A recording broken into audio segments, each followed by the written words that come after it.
Hello बच्चों, मैं शशांक गौतम और आज हम बात करेंगे न्यूटन के गति के नियम NLM, Newton law of motion. Okay, तो जैसे मैंने यहाँ पर लिखा गति के नियम, तो आप सबके माइंड में ये आया होगा कि जो हमने अभी पहले पढ़े थे, जो हमने पहले पढ़ा था गति के बारे में, विरामावस्था के बारे में, गति की इक्वेशन के बारे में, वो सब अलग था क्या, फिर ये नया क्यों है, और अगर एक ही है ये सब तो फिर इसका नाम अलग क्यों है, यहाँ पे न्यूटन कहाँ से आ गया, ये सब आपके माइंड में क्वेश्चंस आए होंगे। ओके, अब इसके बारे में हम आज जानेंगे कि न्यूटन के गति के नियम क्या थे, ये कैसे उनसे डिफरेंट है।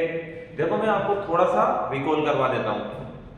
उनमें जब हमने पढ़ा था कि विरामावस्था क्या होती है, फिर कोई भी कण विरामावस्था से गतिशील अवस्था में आ जाता है, फिर हम उसके बारे में हमने बात करी थी, उसका क्या वेग होता है, वेग क्या होता है, उसका विस्थापन क्या होता है। लेकिन अब हम इसमें ये जानेंगे कि वो विरामावस्था से गतिमान अवस्था में कैसे आया, कैसे उसके वेग में परिवर्तन हुआ, वो क्यों हुआ, क्यों, क्या वर्ड बोला मैंने, क्यों।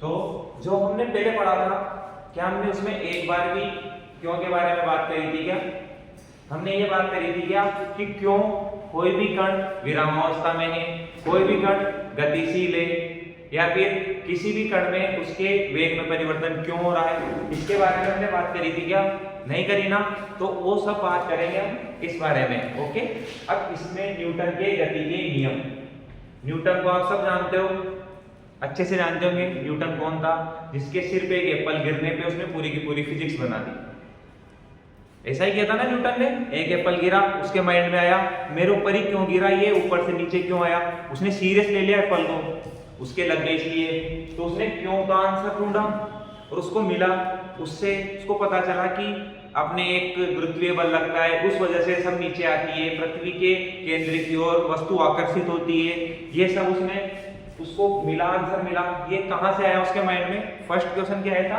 क्यों। तो इस क्यों को जानेंगे हम हमारे इस वाले चैप्टर में, न्यूटन के गति के नियम। ओके, तो देखो क्या कारण होता है कि कोई भी वस्तु विरामावस्था से गतिशील अवस्था में आ जाती है या उसके वेग में परिवर्तन होता है, इन सबका कारण क्या होता है, इन सबका कारण होता है बल। ठीक है, तो बल की परिभाषा अगर हम लिखें तो क्या लिखेंगे, बल क्या है, बल कारक, बल वह कारक है जो किसी वस्तु की अवस्था में परिवर्तन करता है या उसके वेग में परिवर्तन करता है।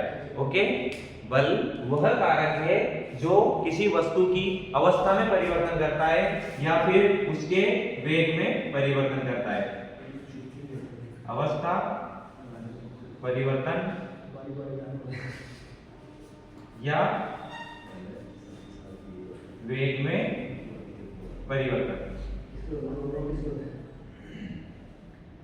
ओके, बल आ गया समझ में। अब देखो बल का मात्रक क्या होता है, पढ़ा था ना आप सबने 11th क्लास के सबसे फर्स्ट में हमने किस बारे में बात करी थी, मात्रक और विमा के बारे में। तो बताओ मात्रक क्या होता है बल का, बल का मात्रक क्या होता है, न्यूटन।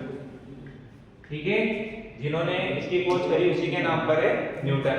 इसकी विमा की मैं बात करूं तो विमा क्या हो जाएगी, m1 l1 t-2। बोले तो नहीं हो ना, सब याद है ना, विमा कैसे निकालते हैं। ठीक है, अब मेरे में बताओ बल सदिश है कि अदिश है, ये सदिश, बल एक सदिश है, इसका मतलब बल में दिशा भी होगी ना, सदिश का मतलब क्या होता है, दिशा, बल में दिशा भी होगी। ओके, और इसका कुछ ना कुछ मान भी होगा, कुछ ना कुछ वैल्यू भी होगी। ठीक है, तो बल समझ में आ गया सबके, बल एक कारक है जो वस्तु की या तो अवस्था में परिवर्तन लाता है या उसके वेग में परिवर्तन करता है, उसको बल बोलते हैं। अब इसके बाद हम बात करेंगे बल के प्रकार, बल के प्रकार। देखो वैसे तो बल बहुत से टाइप का होता है, स्पर्शिबल, अस्पर्शिबल, क्षीण बल, नाभिकीय बल, लेकिन हम यहाँ पर बात करेंगे सिर्फ दो ही प्रकार के बारे में। फर्स्ट स्पर्शिबल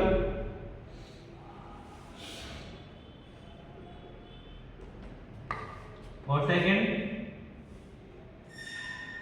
बोलो अस्पर्शिबल।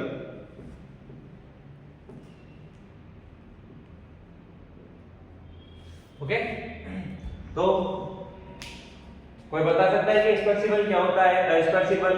इसके उदाहरण देखो, मैं समझाता हूं। स्पर्शिबल क्या होगा? जब दो वस्तु एक दूसरे को स्पर्श करती है तो लगने वाला बल कौन सा हो जाएगा? स्पर्शिबल। और जब दो वस्तुएं एक दूसरे को स्पर्श ना करें, दोनों एक दूसरे के स्पर्श में नहीं हो, उस टाइम कौन सा बल लगेगा? स्पर्शी बल। तो स्पर्शी बल के उदाहरण देखो, एक तो क्या घर्षण बल,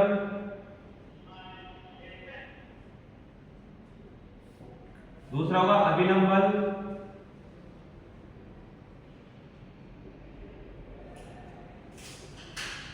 ठीक है। घर्षण बल ये मार्कर मेरा हाथ पे रखा है, ठीक है। अगर मैं इसको इधर से उधर ट्रैक करूंगा, इधर से उधर इसको इधर उधर ले आऊंगा इसको मार्कर को, तो इसमें मेरे को कोई बल लगाना पड़ेगा ना। तो किसके विरुद्ध लगाऊंगा मैं? घर्षण बल के। ओके, तो ये कब लगेगा घर्षण बल? जब दो बॉडी एक दूसरे के, दो वस्तु एक दूसरे को स्पर्श करे, तब मेरा कौन सा बल लगेगा? घर्षण बल। अभिलंब बल क्या होता है? जैसे कि ये मान लो ये डस्टर मेरे हाथ पे रखा है, ठीक है। तो जितना डस्टर मेरा हाथ पर बल लगाएगा उतना ही मेरा हाथ इस डस्टर पे भी बल लगाएगा। किसके? तो ये लगाएगा बल जो डस्टर रखा है उसके लंबवत, इसके लंबवत बल लगाएगा। तो ये हो जाएगा मेरा अभिलंब बल, ठीक है। ये भी कब लगेगा? जब दोनों वस्तुएं एक दूसरे को स्पर्श करें। अब मैं बात करता हूं अस्पर्शी बल की, ठीक है। तो अस्पर्शी बल क्या होता है? एक तो गुरुत्वीय बल होता है, जैसे ये मेरा मार्कर है, इसको अगर मैं छोड़ूंगा तो ये गिर जाएगा पृथ्वी की ओर। इसके में और पृथ्वी की सतह में स्पर्श कर रहा है क्या मार्कर मेरा पृथ्वी की सतह को? नहीं कर रहा ना। लेकिन फिर भी अगर मैं इसको छोड़ूंगा तो ये पृथ्वी की सतह की तरफ जाएगा ना, आकर्षित हो जाएगा। तो ये क्या हो जाएगा मेरा? अस्पर्शी बल। स्पर्श नहीं कर रहा ना, ये जो सतह है मेरी पृथ्वी की, और इसको स्पर्श नहीं कर रहा, फिर भी छोड़ूंगा नीचे गिरेगा, ठीक है। अस्पर्शी बल में कौन सा हो गया? गुरुत्वीय बल।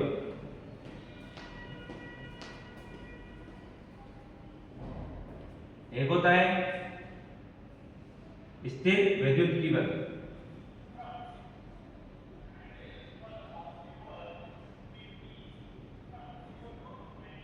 स्थिर वैद्युतिकी बल। देखो वैसे तो ये आप जब आप नेक्स्ट क्लास में जाओगे 12th में उसमें पढ़ोगे, लेकिन फिर भी मैं आपको थोड़ा बहुत बता देता हूँ इस बल के बारे में। देखो जैसे क्या होता है कि गुरुत्वीय बल लगता है ना, पृथ्वी वस्तुओं को अपनी ओर आकर्षित करती है। तो कोई भी पिंड है वो दोनों एक दूसरे की तरफ गुरुत्वीय बल लगाएंगे। ऐसे ही आवेश स्थिर वैद्युतिकी बल लगता है। इसमें क्या होता है? जैसे दो चार्ज हैं, एक इलेक्ट्रॉन है एक प्रोटॉन है, या फिर इसको ऐसे समझ लो, ये एक मेरा आवेशित कण है, ये दूसरा आवेशित कण है।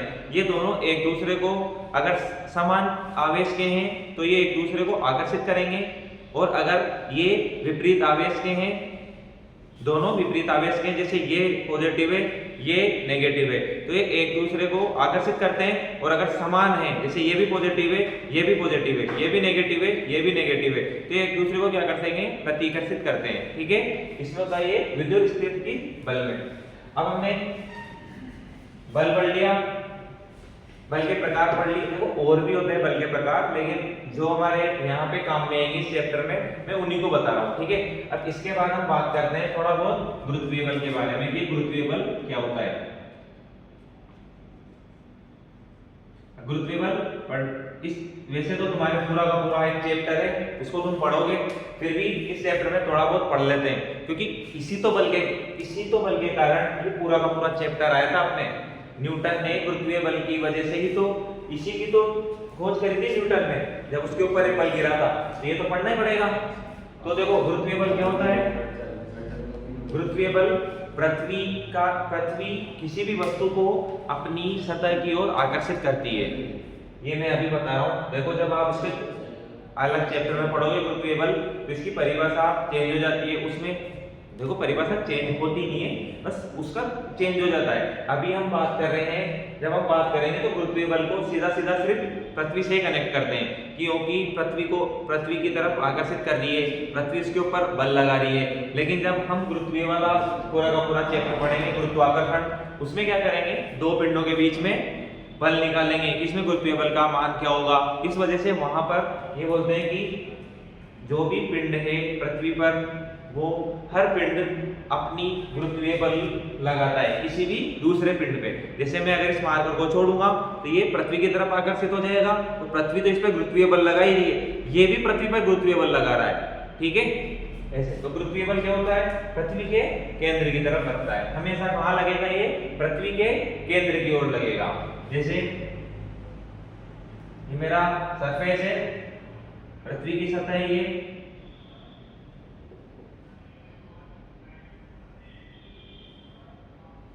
केंद्र है।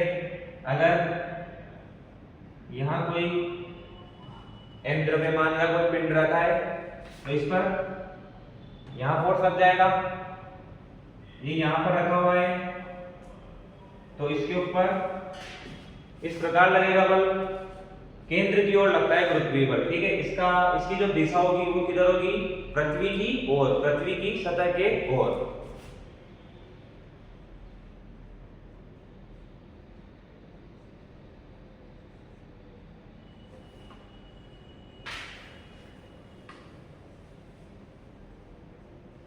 पृथ्वी की सतह की ओर इसकी दिशा होगी, ठीक है।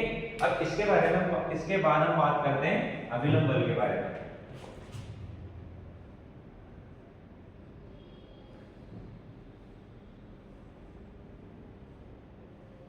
अभिलंब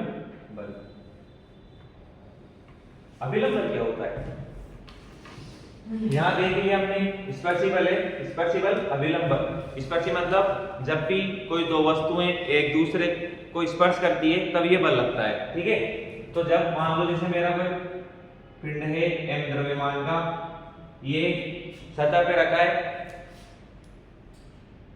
ठीक है। तो ये जो सतह है इसके ऊपर एक बल लगाएगी, अभिलंब बल। इसका डायरेक्शन किधर रहेगा, बल लगाएगी तो सर ये बताओ सबसे पहले तो, क्योंकि बल क्या है मेरा, सदिश है, तो इसका डायरेक्शन क्या होता है, लंबवत रहता है। जो भी वस्तु रखी है उसके लंबवत बल लगता है। कौन सा बल लगता है, अभिलंब बल, इसीलिए इसका नाम अभिलंब बल है। जो बल लंबवत लगता है सतह के, ठीक है। तो इसका डायरेक्शन कितना हो जाएगा, ये, इसको n से, n मतलब अभिलंब बल, क्योंकि इंग्लिश में बोलते हैं नॉर्मल रिएक्शन फोर्स, इस वजह से इसको n अभिलंब बल को ये निर्देशित करता है, ठीक है। इसके बाद हम बात करते हैं तनाव बल के बारे में।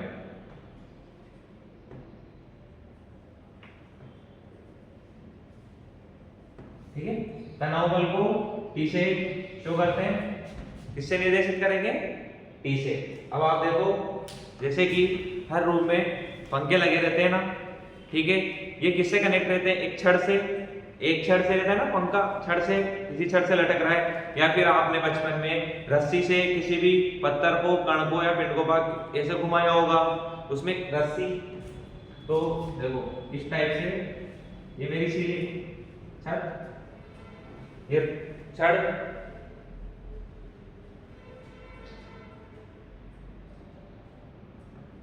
तो क्या पंखा, ठीक है। तो अब इसमें क्या होता है, देखो इस पर एक बल लगता है भाई। अगर ये छड़ से लटक रहा है पंखा, तो इसको पृथ्वी अपने केंद्र की तरफ आकर्षित करेगी, तो कोई ना कोई बल होना चाहिए ना इसके पास, जो इसको नीचे गिरने से बचाए। गिरता थोड़ी नहीं पंखा, नहीं गिरता ना, तो कोई ना कोई बल होना चाहिए ना, तो वो कौन सा होता है, तनाव बल, ठीक है।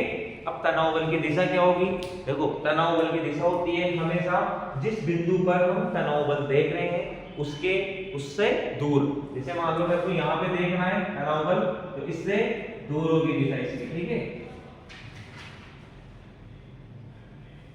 तनाव बल अगर मेरे को यहाँ पे देखना है तो इससे दूर होगी तनाव बल की दिशा, और यहाँ पे देखना है इसके विरुद्ध होगी, ठीक है। तनाव बल समझ में आ गया सबके, अभिलंब बल भी समझ में आ गया, गुरुत्वीय बल आ गया, और वैसे हम इसको नेक्स्ट चैप्टर में पूरा का पूरा गुरुत्वाकर्षण नाम से अपने चैप्टर है उसमें अच्छे से पढ़ेंगे। गुरुत्वीय बल क्या होता है क्या नहीं होता। ओके ठीक है, तनाव बल भी हो गया ना सबके क्लियर। अभिलंब बल हो गया, तनाव बल हो गया और गुरुत्वीय बल हो गया। ठीक है, अब इसके बारे में इसके बाद हम बात करते हैं मुक्त पिंड आरेख की। मुक्त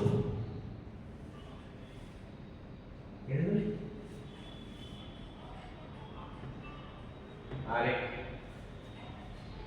देखो मुक्त पिंड आरेख है, इसको शॉर्ट में एफबीडी लिखते हैं। एफबीडी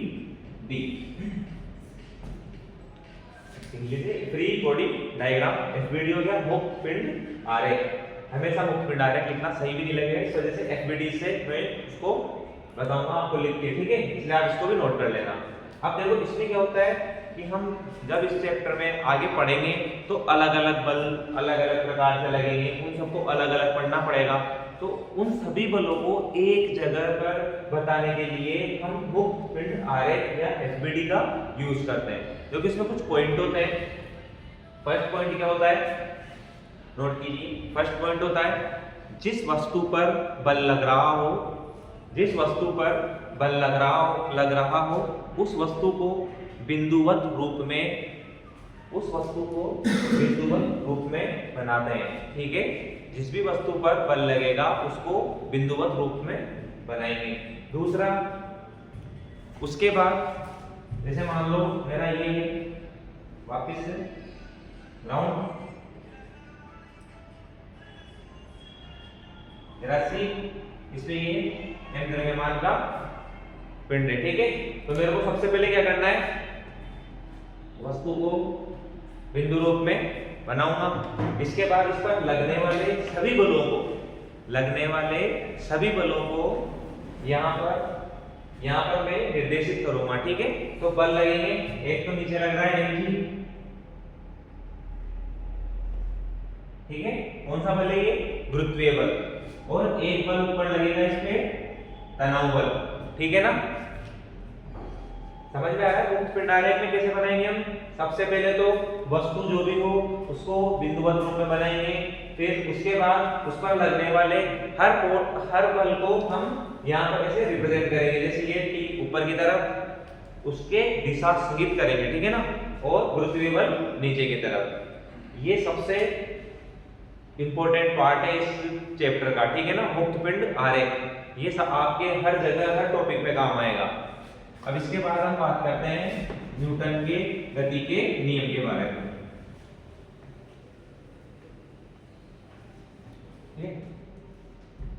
तो पहला नियम, प्रथम नियम,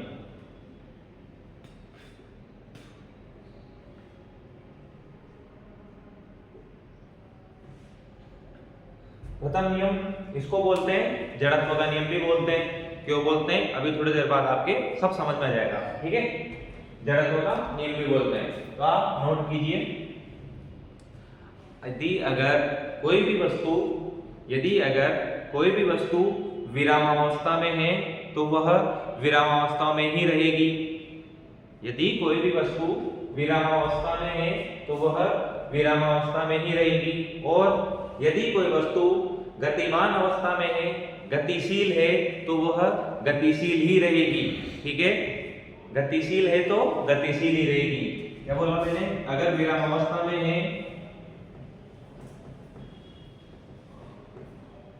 तो विरामावस्था में रहेगी, गतिशील है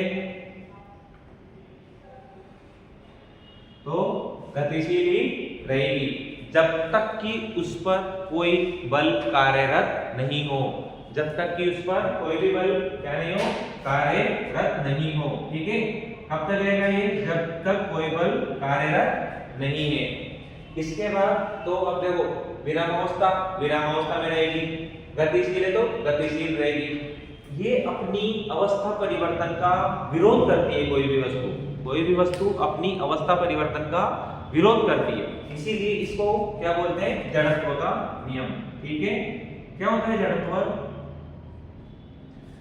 जड़त्व क्या होता है, जड़त्व ये होता है कि कोई भी जो भी वस्तु है मेरी, वो अगर गतिशील है तो वो गतिशील ही रहना चाहती है, विरामावस्था में है तो वो विरामावस्था में ही रहना चाहती है। इसको बोलते हैं जड़त्व। अब अगर हमको उसकी विरामावस्था से उसको गतिशील अवस्था में लाना है तो उस पर बल लगाना पड़ेगा। गतिशील अवस्था में है, गतिशील अवस्था से उसको अगर हम विरामावस्था में लाना चाहते हैं या फिर उसकी गति को और बढ़ाना चाहते हैं तो भी हमें उसमें बल लगाना पड़ेगा। तो आया समझ में? प्रथम नियम क्या बोल रहा है? जड़त्व को बताता है। प्रथम नियम इसकी परिभाषा देता है ये जड़त्व की। जड़त्व क्या होता है? अगर कोई वस्तु गतिशील अवस्था में है तो गतिशील अवस्था में ही रहेगी, कोई वस्तु अगर विरामावस्था में है तो वह विरामावस्था में ही रहेगी। यही क्या होता है? जड़त्व। इसको बोलते हैं, प्रथम नियम को जड़त्व का नियम भी कहते हैं। ठीक है ना? अब इसको देखो तो ये दूसरे शब्दों में अगर इसको मैं आपको बताऊं तो ये किसको बताता है? साम्यावस्था को बताता है। साम्यावस्था समझते हैं सब? मैंने मारकर पकड़ रखा है, ये हिलडुल नहीं रहा ना, गति भी नहीं कर रहा, लेकिन अगर मैं इसको छोड़ दूं तो ये नीचे की तरफ गिरेगा। ऐसे नीचे की तरफ गिरेगा ना मारकर, जैसे मैंने छोड़ा ये नीचे की तरफ गिर गया। लेकिन जब तक मैंने इसको पकड़ रखा था तो ये किसमें था? साम्य अवस्था में था, न तो नीचे जा रहा था ना ऊपर आ रहा था। अब ये कब पॉसिबल है? ये कब पॉसिबल है? ये तभी संभव है ना जब जितना बल पृथ्वी इसको आकर्षित करने में लगा रही है उतना ही बल मैं इसको पकड़ने में लगाऊं। इसको ऐसे समझो जैसे पंखा छड़ से लटका रहता है, पंखे की जो रोड होती है उससे। अब पंखे पे तो गुरुत्वीय बल लग रहा है ना नीचे, अगर मैं ऊपर से पंखे को फ्री कर दूं तो गिरेगा ना नीचे। लेकिन अगर वो नहीं गिर रहा तो इसका कारण क्या है? छड़ उसको तनाव बल दे रही है, जिससे जो तनाव बल अपने गुरुत्वीय बल को एक दूसरे से इसके बराबर में सेम है वो, इस वजह से ये साम्य अवस्था में है। ठीक है? तो देखो जैसा मेरा यहाँ पे था, ये मेरा पिंड नीचे नहीं गिर रहा, ऐसे ही यहाँ पे जैसे बात करूंगा, जैसे देखो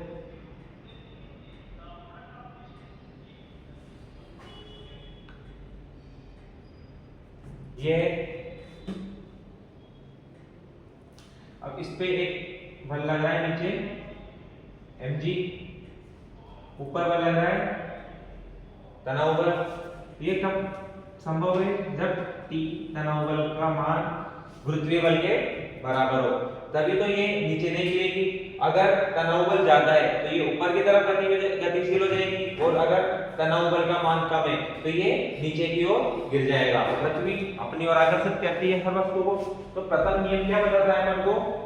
विरामावस्था में है तो विरामावस्था में रहेगा, गतिशील अवस्था में है तो गतिशील अवस्था में रहेगा। देखो यहाँ तक जो भी पढ़ा उसको एक फटाफट से अपन रिकॉल कर लेते हैं। ठीक है? हमने क्या पढ़ा था? न्यूटन के गति के नियम। तो इसमें गति के नियम इस चैप्टर को पढ़ने की जरूरत क्यों पड़ी? क्योंकि अभी तक जो हमने पढ़ा था वो ये पढ़ा था विरामावस्था के बारे में, गतिशील अवस्था के बारे में, गतिमान गति कर रही है वस्तु, वेग परिवर्तन कर रहे थे, लेकिन वो क्यों हो रहा था उसका पढ़ाएंगे हम इस वाले चैप्टर में पढ़ा हमने। ठीक है? तो सबसे पहले जाना हमने बल का। तो बल का मात्रक क्या होता है? न्यूटन। बल की विमा क्या होती है? m1 l1 t-2। बल क्या है? सदिश है कि अदिश है? कौन सी राशि है बल? सदिश है, क्योंकि बल में क्या होता है? बल में देखो बल में दिशा भी होती है, इस वजह से बल क्या हो जाएगी? अपनी सदिश। इसके बाद हमने बल की परिभाषा पढ़ी। बल क्या होता है? बल वह कारक है जिसकी वजह से वस्तु अपनी अवस्था में परिवर्तन करती है, या फिर वस्तु अपनी अवस्था में परिवर्तन करती है या फिर अपने वेग में परिवर्तन करती है। वो किसकी वजह से होगी? बल की वजह से होती है। ठीक है? ये हमने पढ़ा। फिर हमने बल के प्रकार पढ़े, फिर बल के कुछ बल हमने पढ़े, जैसे गुरुत्वीय बल के बारे में पढ़ा, अभिलंब बल के बारे में पढ़ा, मुक्त फिर तनाव बल के बारे में पढ़ा, फिर मुक्त पिंड आरेख के बारे में पढ़ा, और ये पढ़ा प्रथम नियम जड़त्व का नियम। ठीक है? यहाँ तक सबके अच्छे से समझ में आ गया ना? इसके आगे नेक्स्ट वीडियो में। Thank you.